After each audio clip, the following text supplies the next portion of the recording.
This is the story of how we got from here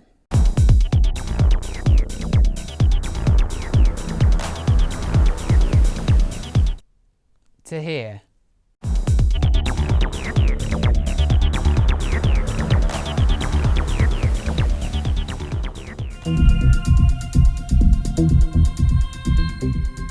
This is the first of a bunch of 1 hour real-time mixes that I'm going to be putting on YouTube. It's going to be me mixing a tune from scratch that I've never heard before for 1 hour, and I'm going to explain everything that I do as I do it. Now, there's going to be a long and a short version of this video, so make sure you're watching the right one according to what time you've got. If you have got any suggestions about what I should mix next, write it in the comments. And if you've got any questions about what I'm doing, write it in the comments, all right? And if you want to help me out, like the video and subscribe to the channel. This first one is me mixing a DAWless jam. Now, if you don't know what a DAWless jam is, look it up. But it's not when you leave the door ajar in the studio. It's basically making electronic music with hardware, but no computer. All right, so you've got synth samplers, sequencers, loads of cables, and you're pushing buttons and there's flashing lights and all this kind of stuff. And it's really cool. It's getting more popular now. It's kind of quite a refreshing alternative to staring at a screen all the time. And of course, it was the original way of making electronic music before computers became dominant in that field. So this is Frank. Frank's an old friend of mine. He's been a DJ for ages, but he's only recently got into DAWless jamming and music making in general. So check out his channel, it's really cool. He's putting videos out every week of him exploring with his new synths and samplers and whatnot. This tune's got a bit of an acid techno vibe to it. I hope you enjoy. At the end of the video, I'll put the full playthrough of the finished track. Okay, so this is Frank's tune. The first thing I'm going to do is find out what is on these tracks, because I've no idea. And then label them up and then colour them in. So let's do that whilst listening. Find out what it sounds like as well.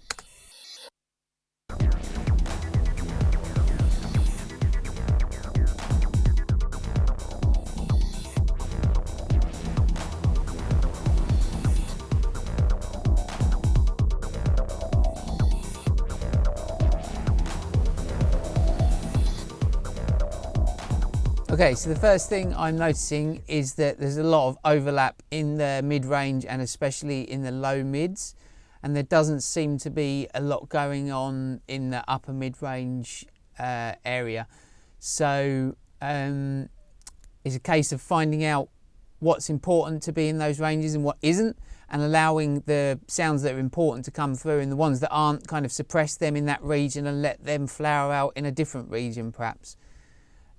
Also, the stereo image is dead mono, because it's all been recorded as mono tracks and they're all just panned down the middle, so it is dead mono at the minute. But I don't think that panning stuff around the stereo image is going to work that well, because these kind of sounds aren't really meant to sound like that. So what I will do is use stereo effects on the sounds. If I do pan them, I'll pan a copy to the other side and maybe affect them differently. Some modulation effects that work in stereo and delays and stuff like that, like some filters that are going to work in stereo. Generally jazz it up, make it sparkle, make it spread out the frequency range and move a little bit. There's nothing really down the bottom apart from the kick drum and the what I've called the bass squelch note, which is that kind of sort of bass one note pad that comes in here and there, which is kind of fine for acid, to be honest. It doesn't really need like a fat bass line down the bottom. Those are my immediate thoughts. Some compression on the overall signal would be good as well, to kind of help glue the sounds together. So I'll start off by putting something on the master bus to get the kick drum kind of pulling at the whole mix a little bit and making the sounds interact. Then I'll go for some EQing and spatialization effects on some of the sounds, and then we'll see where we are after that. What I'll do is just highlight this area of the tune where it was all starting to kick off, and I'll just use that segment for getting some basic effects, and then once I've got everything sort of sitting in a good place in the stereo field, then I'll go through to the whole tune and see what I can do about the sort of macrodynamics, microdynamics as we go through the tune, and make different parts louder and quieter at different times.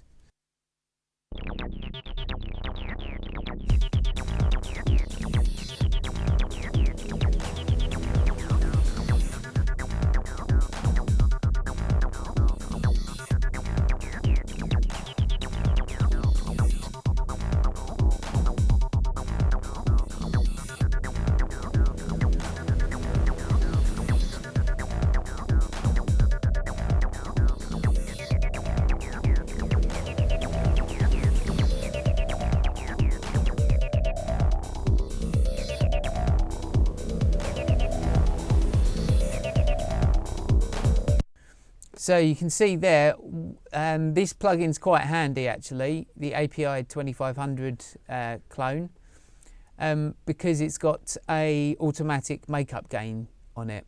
So when you add it, it's not just adding additional volume onto the sound, so you can immediately hear the effect of the compression. You haven't got to muck about setting the makeup gain because it does it automatically.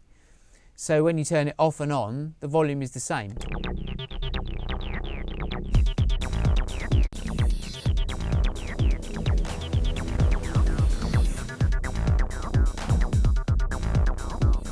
So what you're actually hearing is the effect of the compression rather than the change in volume. So you can hear there, as soon as I dialed in this release, the whole mix started to pump a little bit, which is kind of what you want really, because that kick drum's really driving the rhythm. So that wants to be pushing that compressor back and forth and kind of sucking the mix in and out with it, but very subtly. So I want to get to the point where it's kind of obvious and then back it off a little bit with intensity.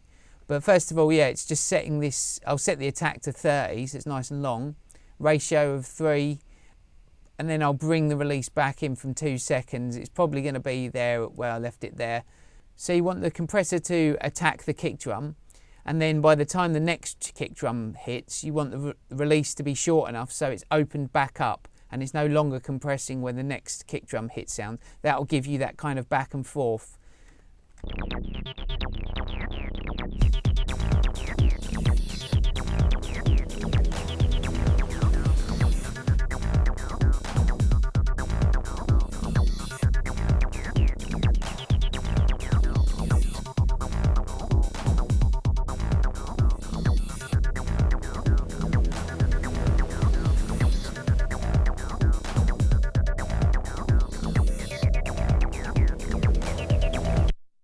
Okay, I think 0.1's a bit better, but it might work out to 0.2 if I back off the threshold and the ratio a little bit, so we're compressing it less.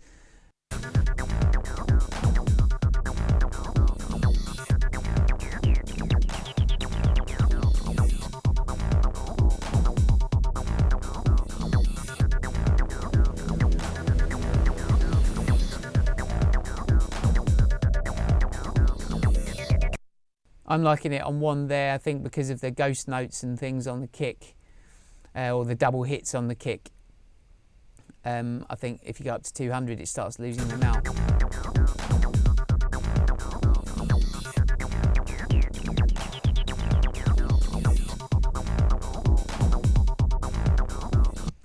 I think 100 is nice. I think if you go down to 0.5, it's just a little too kind of pokey and sharp sounding.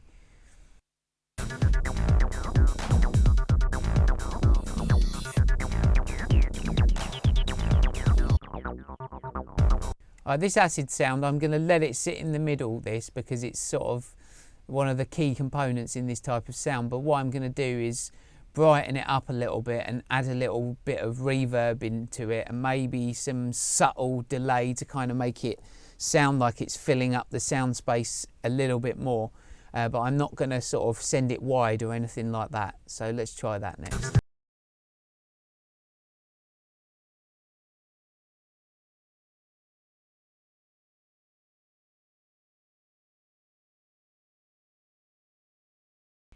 That's giving it a bit more atmosphere. Maybe I got a bit too much reverb on there, but so basically, look, I started off with a delay, with a stereo delay. I tap tempoed it. I've just got it to 1 crotchet basically, which is 433 milliseconds. Turn the feedback right down, set it to ping pong, so it's going left to right, panning the delay from speaker to speaker. That gives me that little bit of stereo movement. But then I turned down the mix here, which was on 100% wet to begin with, right the way down to sort of like 20%. So it's mainly the dry sound coming through on this bus here, but then it's going to the reverb. So I'm sending to the reverb mainly my dry sound with a bit of this delay mixed into it. So it's getting the dry sound, but it's also getting this kind of spatial information into the reverb as well.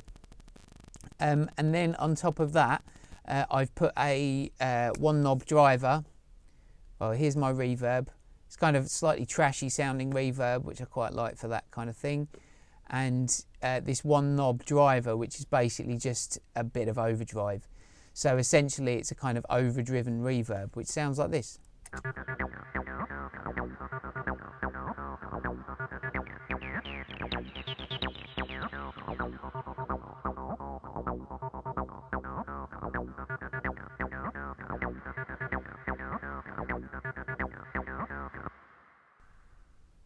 Which is quite nice. And I also EQ'd it a little bit just to bring a bit of brightness out of it, which is around about the cut-off frequency.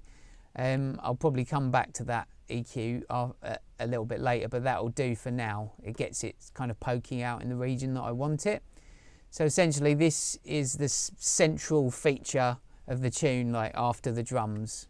Okay, let's have a look at this bass up now, and then some of the other sounds like this pad and things.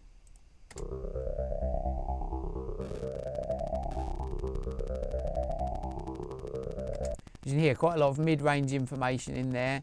It sounds a little bit dull. It could do with a bit of saturation on there possibly, a bit of distortion or EQ or something like that.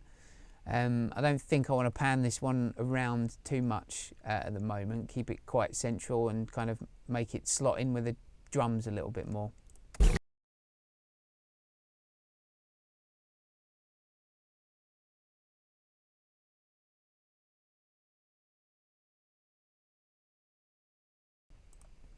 Okay, I think that's okay for now with that bass up. So what I did is I compressed it, which is a little bit tricky because it's coming in and out of volume on a more macro level, as well as the individual attacks of individual notes. So the amount of compression is varying according to how loud the sound is being turned up and down.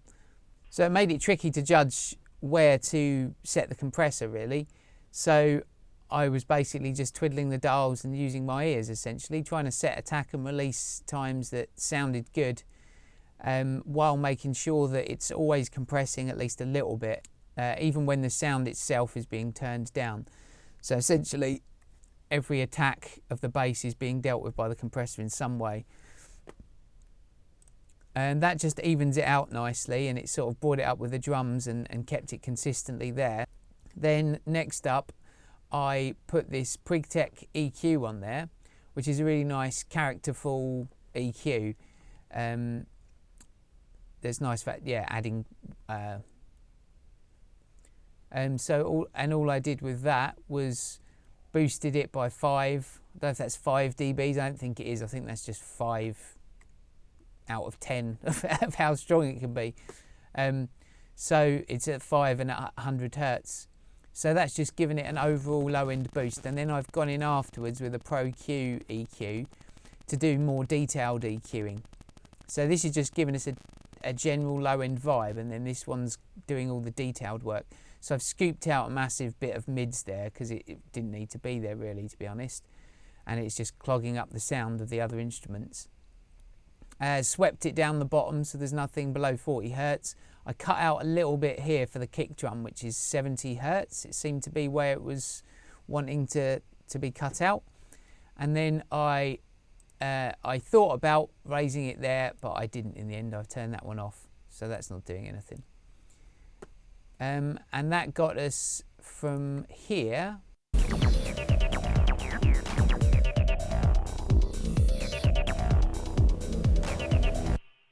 to here.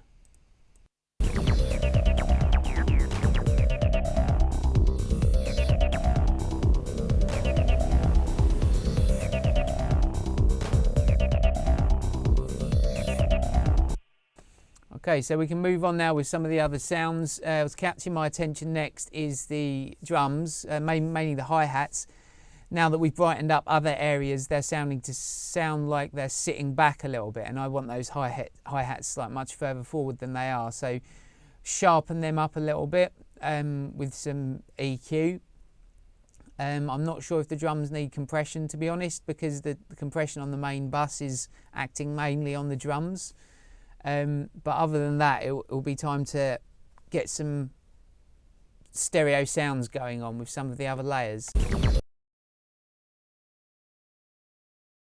So there we go. I ended up adding some bottom on the kick drum as well. I just couldn't resist it. I'm sorry. A little bump at 60 hertz. 2 out of 10 EQ power points for that one. And then in the high frequency, I was trying out different frequencies to pull that hat out of the mix. I ended up going for 8K, which was a more aggressive tone on the hats, I'd say. If we was around 12 here, it was nice and bright, but it was a bit sort of papery and thin sounding. And then if we went up to here at 16 and boost, then it was nice and beautiful up at the top end, but there was no real like oomph to it. Let me show you before and after with the drums.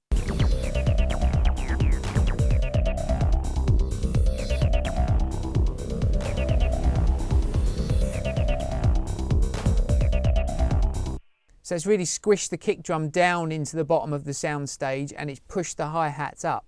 So we're occupying a much bigger frequency spectrum, which is lovely. I think it sounds great. So let's do something with this alien sound here that's coming in every now and then. It's sort of like a cymbal sound, I guess, like a reverse cymbal type sound.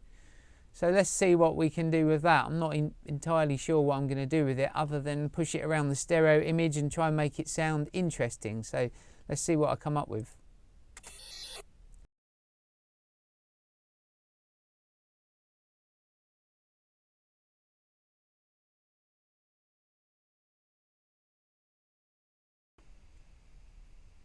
Okay, that seems good for now. So what I ended up doing is putting this timeless delay on there, which is a really cool delay. There's so much you can do with it. There's so many presets on there, and so many complicated modulations you can do with it and stuff. It's quite mind-boggling. But I found, as we're doing a quick mix, I found a nice preset on there called Beauty, which gave me a nice bit of right to left stereo motion with the sound. So I sent that to one bus. I put that on one bus rather, and then I created a separate bus for the reverb, which I wanted a nice, bright, long reverb for that to kind of give me the sound of someone drawing a sword from a scabbard in like a really bright concert hall or something like that. And then I put some flanger on there just to try and make it sound a bit weirder. And we went from this to this.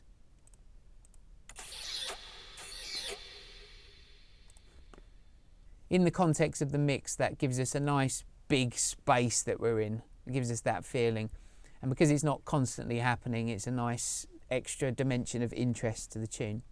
Right, let's have a look at this fizz pad now, then see what we can do with that. I think there's some low mids clashing in it, and I think that's definitely something that we could sit really wide, so it's kind of, so it feels like it's coming from both speakers separately, rather than in the middle and pushed out.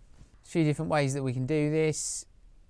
A nice way I like to do is using a stereo delay.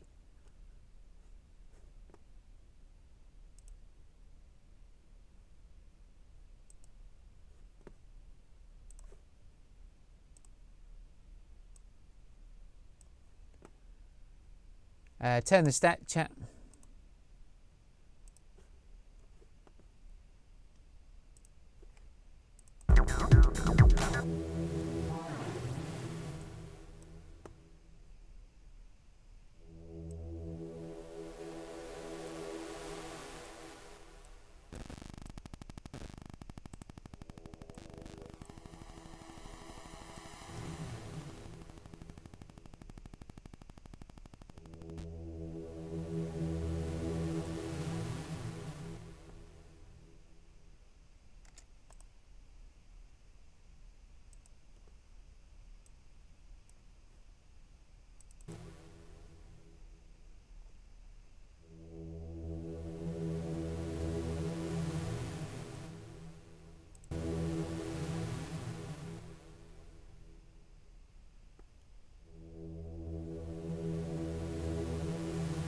Okay, that's starting to get me the effect that I'm looking for.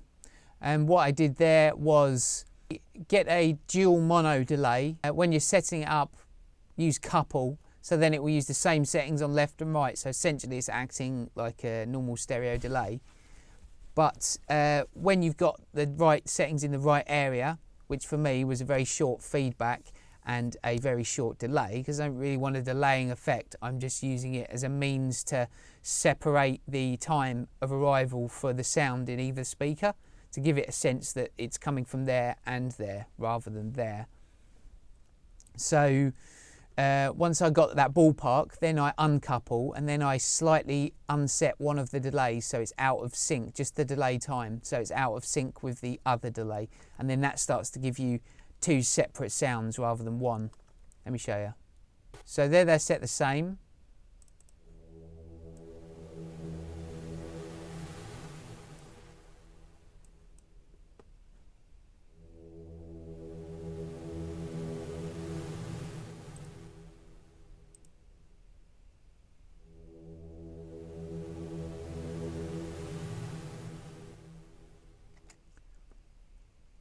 That's quite a nice effect, I think. What I think I might do is compress these sounds and perhaps tie the sidechain into another sound so they're kind of interacting a bit more with what's going on around them.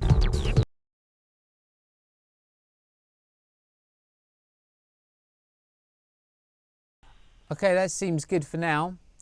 So after I changed that delay, I bunged on there an API graphic EQ, the 560. Why not? I took a load of bottom end out of that, so that kind of sound before the fizz pad was kind of suppressed. It's still there, but it's a more throaty kind of mid-range sound, and that helps it not clash with the bass sounds and the kick drum. So you can still definitely hear it's there, but it's a kind of like it's a more distant low frequency sound. And also pushed up the upper mids about 4K as well, just to make that kind of crackly fizzy pad sound a bit more kind of jabbing in your ears.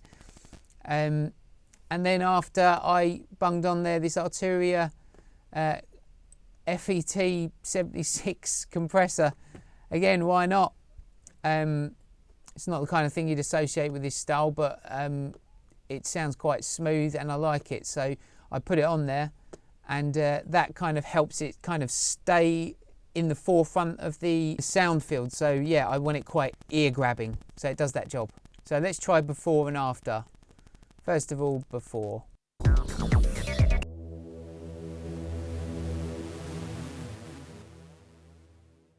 Then after.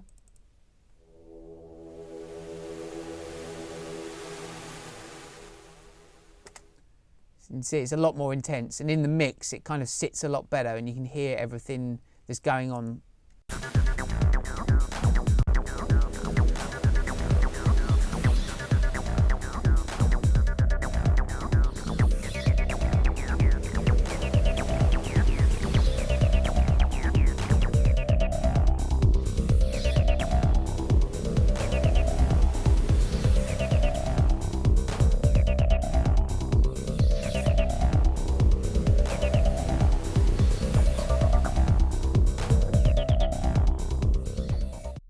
Okay, so we're starting to get there now. The track's sort of come to life quite a bit. What I would go into now is these other sounds. I haven't done anything on them yet, so I have to EQ them and compress them. No, that's not really the right attitude. Instead, I would say that they're not really doing much. They're not really giving much to the track now. So I'm going to try and work out how they can fit around these other sounds and how they can really sort of make their mark on the track, really. So I think with this bass squelch note track, it's getting quite lost, isn't it? 'Cause it's clashing with all the other subby sounds. So I give it some brightness, definitely. I'm thinking of it like a bit like a baritone sax in a big band setup. You can't really boost the low end on it because it just sounds weird. So you kind of need to emphasize that throaty kind of brightness to it to give it presence in the mix. I think it's a similar case here. So I might also add some modulation to it, or a very, very short reverb, or maybe delay even, just to give it a kind of second skin and a bit more of a dimension tonally.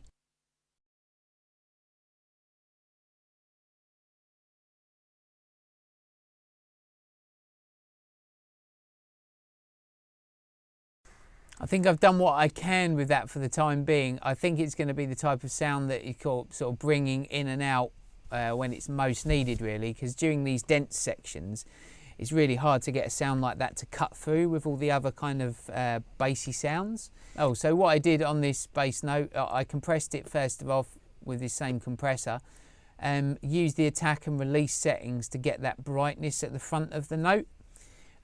So it's got a very fast release and a very slow attack, so that gives you kind of quite a bright sound effectively. It's only compressing slightly, just keeping the volume a bit more in the region where we need it, and then a bit of EQ, nice and simple. Big push around 1k, it's 1154 there, and then chopped out some bass here at 89. I didn't want to sweep the bass, to be honest, because I want a bit of sub to come through, especially when it's played on a big system. You want that kind of feeling that something's underneath there, so I didn't want to just go like that and chop out all the bass, but we'll see, maybe we'll come back to that. And the delay is just a really short, well, not that short, 167 millisecond delay with a short feedback, and that's really just to try and add some colour to the sound rather than to give it any space or anything like that.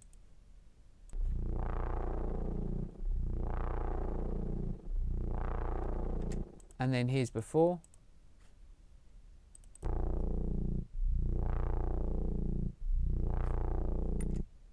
So this last sound here is another kind of quite low mid heavy sound, which is getting quite hidden because the other sounds are kind of in that region. So I'm going to try and thin it out as much as I can without destroying it, and really kind of push it out wide, probably using some modulation delay or something like that.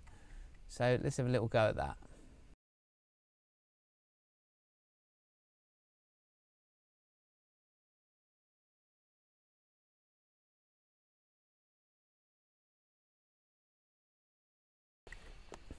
Okay, that's quite nice. That's giving it a nice bit of movement. I didn't use a delay at all. I used Brower Motion, which is essentially a panning plugin. So it's creating two movements around the stereo image, which gives, yeah, that nice sense of movement that I was looking for. I also thinned out the sound quite a bit. A big cut from 400 and below. Another one here at 150 just for good measure, and then a little boost 2.5k and above. I also put this automatic filter plugin on there, FabFilter Volcano, which just gave it a little bit more aggression and bite for those filter sweeps. So let me show you before and after. Oh, I also put on some delay. Again, it was the timeless, and I just tried a couple of presets until I got something that I liked.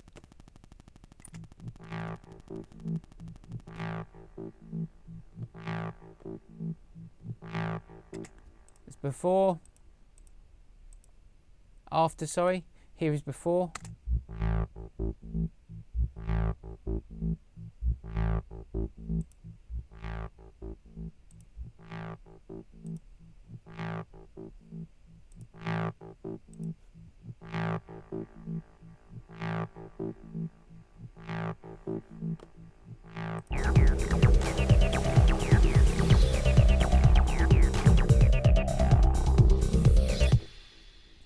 Okay, so that's all the sounds kind of set roughly where they need to be. Now it'll be a case of listening through to the track and seeing what can come up and down at what time. One last thing I'm noticing is on the kick drum there's a little bit too much kind of low mids on it, I think, for my taste at least, so I'll chop a little bit out of that. But other than that, I'll start listening to the track and then I'll start thinking about some automation, turning some bits up and down.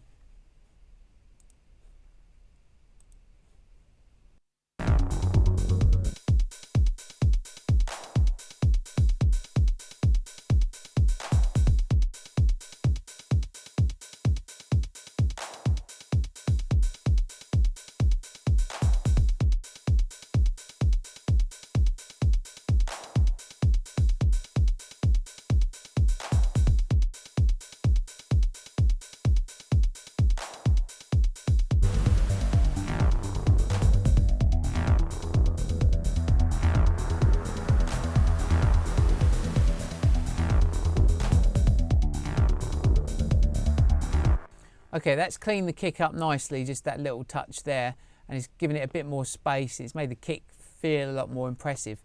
So I'm just going to listen through to the track, and with my little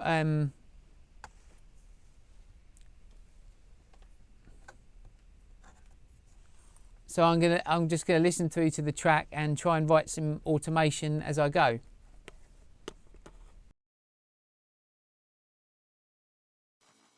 I quite like that. So I was hearing at the beginning of this track, because I'm not listening to it really yet much.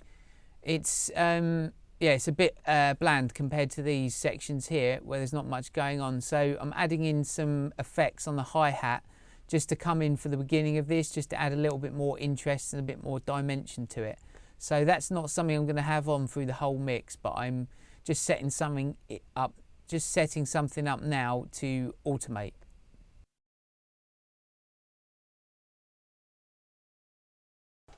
Right, near the beginning of the tune, this bass squelch note is a lot more prominent, so I'm going to allow it to dominate a lot more there. So I'm going to turn it up and make sure there's plenty of bass in there, because there's no kick drum for it to interfere with at that point in the tune.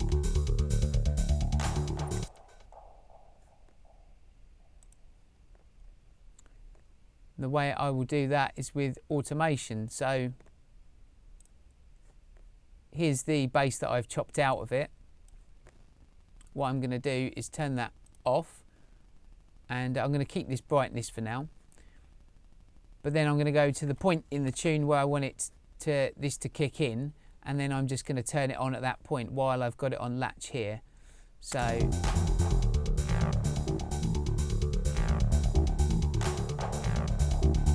one, two, three, four.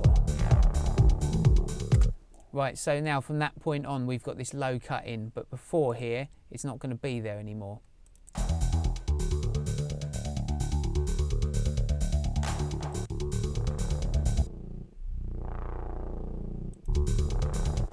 But what I do want in is a big boost at the bottom end, and I want to turn the overall volume up as well. So what I'll do is this.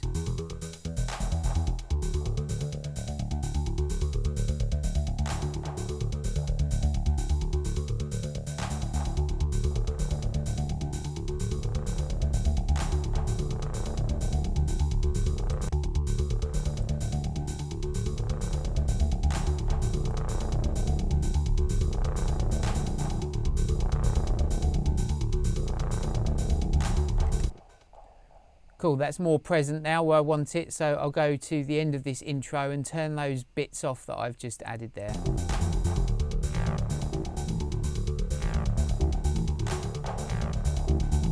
One, two, three, four. Cool, and then remembering to turn it down as well. There we go. Okay, that's given me the automation that I want on this bass squelch note. For the bass arpeggio, I think at the beginning here it could be a bit more dynamic, so I'm going to put on a filter and manually automate the filter sweep frequency in and out, just to make it a little bit more interesting during that intro.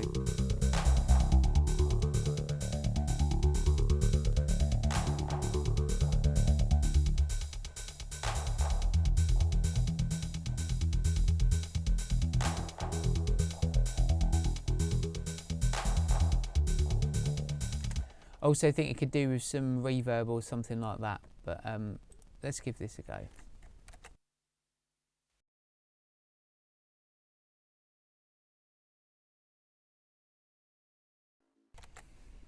That could really be done with going through the whole tune, so that would be something I would do if I was going to spend more time on this. So I'm also going to get like a bit more reverb on that hi-hat as well, for this opening part, and also something on that big bass squelch note, just to fill out the space a bit better. Oh, my little mistake there on the filter coming through. Let's sort that out quickly.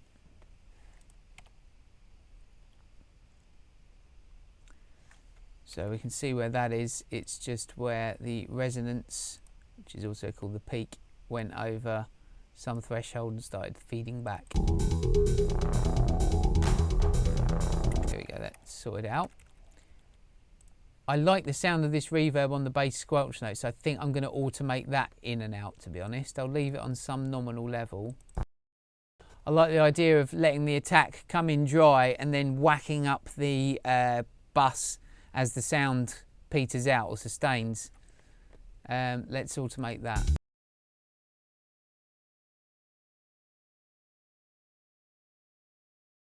Okay, so that could be automated through the whole tune, but I'm actually going to pull this bass squelch note back when this other fizz pad sounds enters, and maybe bring it back a bit later on, but for this time here, just to give us some variation so the sound isn't continuously going all the time.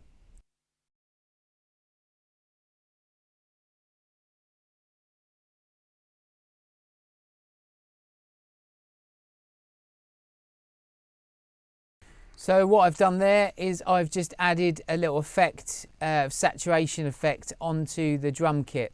Full beat squeeze is basically a whole bunch of different stuff in this plugin, but essentially it's a distortion plugin with different EQ segments and modulations and compressions and stereo image modification. So I've just put a tiny little bit of that in. It's broadened out the top end a little bit and just given the drums a lot more bite and kind of made them sound a little leaner but a little more direct.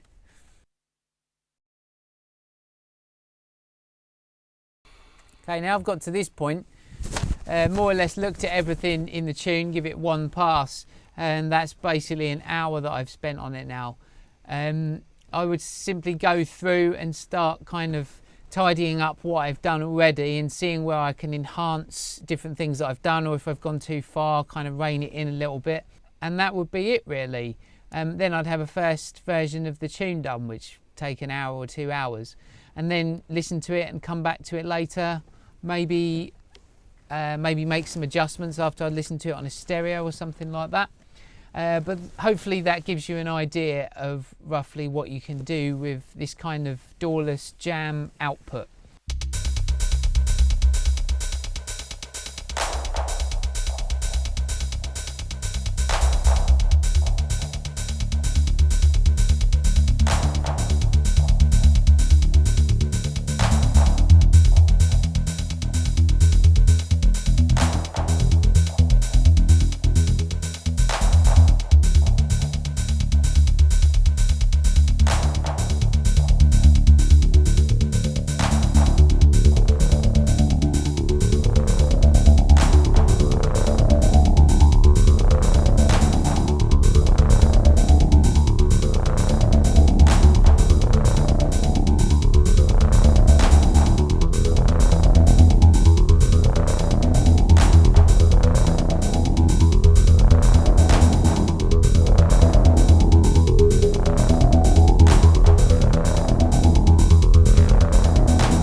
Thanks for getting to the end of the video. I hope it was useful, informative, etc.